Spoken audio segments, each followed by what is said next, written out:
Alors bonjour, j'espère que vous allez bien. Aujourd'hui, je vous propose un nouveau numéro d'Insider. Nous verrons ensemble Johnson & Johnson qui décide de scinder le groupe en deux compagnies. Elon Musk qui vend ses actions Tesla. Ensuite, je partagerai avec vous comment j'ai investi en toute simplicité pour mes enfants. Et bien évidemment, je vous présenterai aussi, et en toute transparence, mon portefeuille spéculatif. Sans oublier, on fera bien évidemment le point sur les principales hausses de dividendes de la semaine. Restez avec moi, on se retrouve tout de suite après le jingle.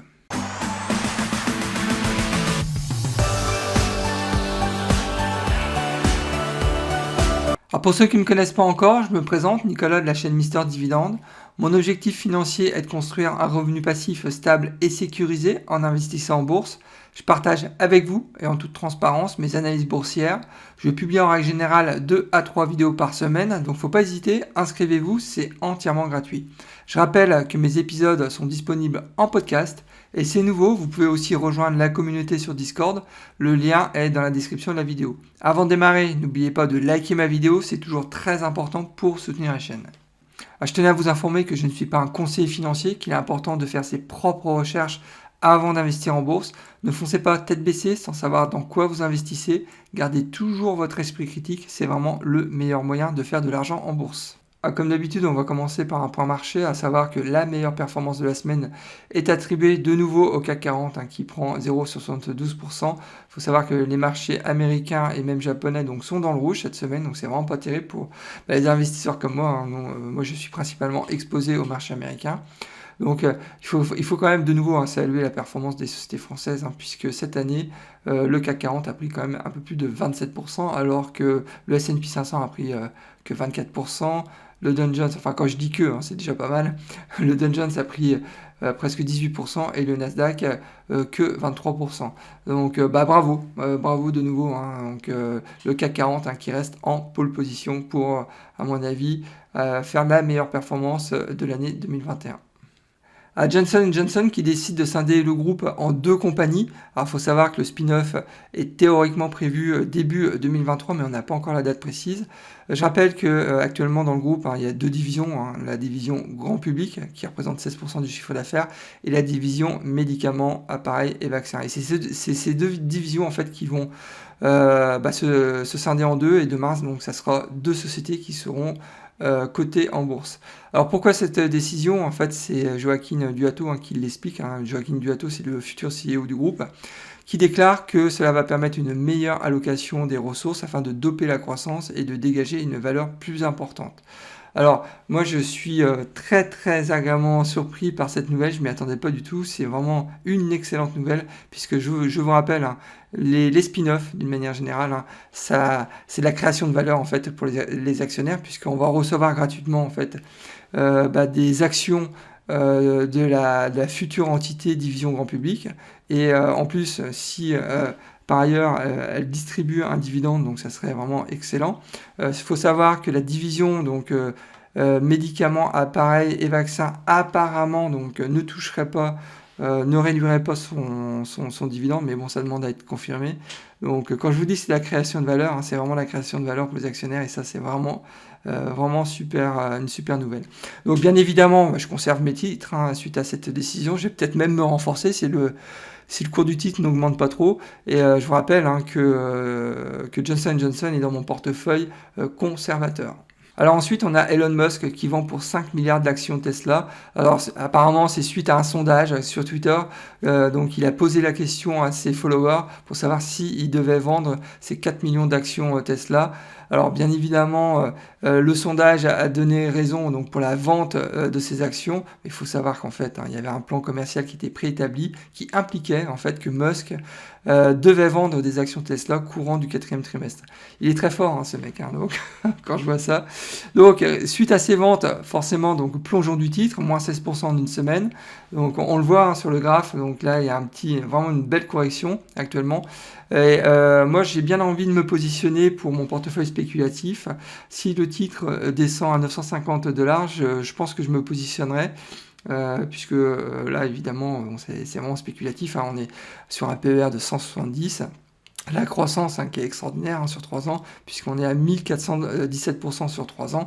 Donc je rappelle, c'est vraiment un investissement spéculatif, si demain je rentre sur Tesla, mais pourquoi pas. Si le cours descend jusqu'à 950 $, je mettrai bien un petit billet. Depuis 2-3 semaines, vous êtes nombreux à me poser la question si c'est possible d'ouvrir un compte titre pour ses enfants. Alors oui, c'est possible. Moi, c'est ce que j'ai fait il y a quelques années. Donc j'avais fait ça en fait, c'était soit pour couvrir les dépenses des études supérieures, ou soit pourquoi pas pour un apport pour un futur achat immobilier. Finalement, ça a été pour les études supérieures.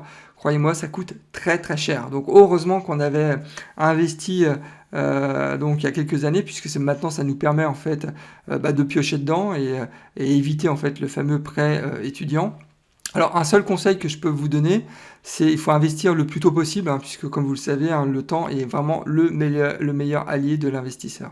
Alors à l'époque, j'avais créé des comptes pour mes enfants chez DeGiro, mais vous avez été quelques-uns à les contacter, c'est apparemment plus possible. Donc bon, DeGiro, ils font tout à l'envers, j'ai l'impression actuellement. Mais bon, c'est toujours possible en tous les cas de créer un compte pour mineurs chez Boursorama, Fortuneo et Bourse Direct. Alors faites vos propres recherches, il y a certainement d'autres brokers où c'est possible.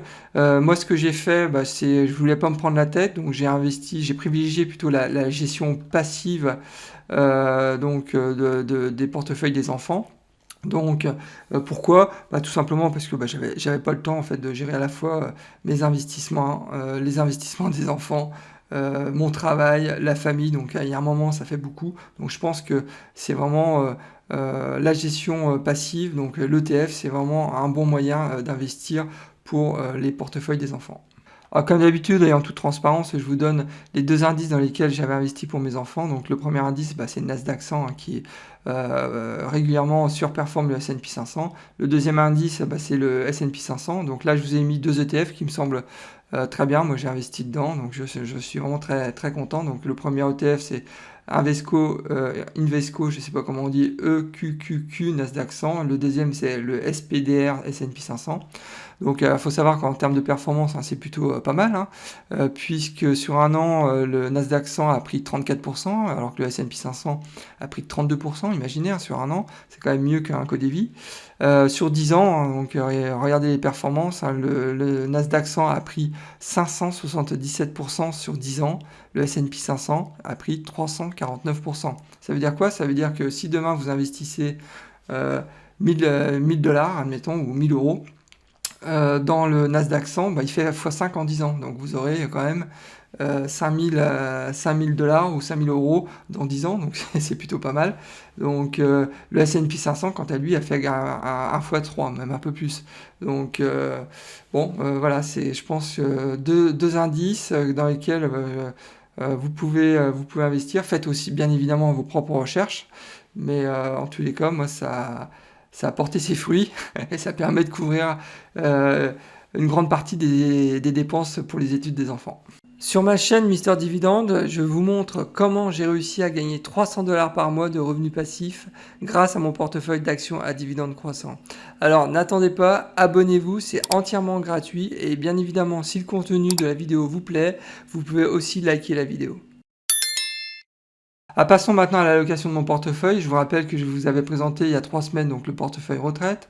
Il y a 2 semaines, c'était le portefeuille conservateur. La semaine dernière, c'était le portefeuille croissance. Et maintenant, on va voir ensemble le portefeuille spéculatif. L'objectif de mon portefeuille spéculatif, c'est d'investir sans surprise dans des actifs très spéculatifs et à forte volatilité. Alors, ce portefeuille est évidemment adapté uniquement à l'investisseur très expérimenté. Je n'ai pas de conseil à vous donner, mais si vous débutez en bourse, je vous déconseille vivement d'investir dans ce type de produit. Ça serait même trop dangereux, je pense. Alors, au niveau des critères, il faut savoir que j'investis soit dans le forex, dans les actions, en crypto aussi, sur des produits à effet de levier. Bon, le forex, j'en fais beaucoup moins depuis 2-3 ans, mais je suis plutôt très actif sur la partie crypto, effet de levier et actions. Alors, mon objectif en 2022, ça sera que mon portefeuille spéculatif fasse une performance annuelle supérieure à 40%. Alors mon portefeuille spéculatif, comme les autres portefeuilles, est maintenant accessible sur le site Morning. Donc j'ai laissé le lien dans la description de la vidéo, donc c'est un lien affilié. Donc je vous invite aussi à visiter le site Morning, hein. C'est un site qui est vraiment très bien fait, un site français. Donc voilà. Alors le montant de mon portefeuille est actuellement à 259 945 $. Alors on va pas passer toutes les lignes, même s'il n'y en a pas beaucoup, mais sachez que bon, j'ai de la crypto avec du Bitcoin, de l'Ethereum. Enfin d'Ethereum pardon, j'ai du Yotex aussi, j'ai aussi un ETF en effet de levier, enfin bref, allez-y, vous verrez. Et donc si vous souhaitez aussi me faire des commentaires sur mes investissements spéculatifs, n'hésitez pas, vous pouvez me laisser aussi un commentaire sur YouTube. Passons maintenant aux principales hausses de dividendes de la semaine. Il faut savoir qu'il y en a eu 5. Alors la première c'était MDU avec une augmentation du dividende de 2,4%. Atmos avec une augmentation donc de 8,8%, Roper avec une augmentation de 10%, ADP avec une augmentation de 12%. Je l'ai mis en rouge puisque ADP, je suis, comme vous le savez, actionnaire de cette société depuis maintenant 2 ans et j'en suis ravi. Donc vraiment une super boîte. Je sais qu'il y en a certains d'entre vous qui souhaiteraient rentrer sur ADP, mais bon, c'est vrai qu'actuellement c'est un peu cher. Et enfin, la dernière augmentation, c'est DR Horton, donc avec une augmentation du dividende de 12%. Alors ensuite, au programme de la semaine prochaine, il y aura 4 vidéos. La première, ça sera une revue de la société Mondelez, à symbole MDLZ. Ensuite, donc, il y aura une vidéo sous forme de battle entre Visa et Mastercard. Je vous l'avais promis, donc c'est fait. Ensuite, en fin de semaine, il y aura donc une vidéo, je vous en dis pas plus, sur le top decking. Donc voilà. Et bien évidemment, la semaine prochaine, on sera déjà au 10e épisode de Insider. Écoutez, nous arrivons déjà à la fin de cet épisode des Insiders numéro 9. Alors j'espère que le contenu vous a plu. Dans ce cas-là, n'oubliez pas de liker ma vidéo. C'est toujours important pour soutenir la chaîne et m'encourager à continuer ce type de contenu. Et si vous n'êtes pas encore inscrit à ma chaîne, il ne faut pas attendre. Inscrivez-vous, c'est entièrement gratuit. Et bien écoutez, je vous souhaite plein de bonnes choses et je vous dis au prochain épisode et surtout bon trade. Au revoir.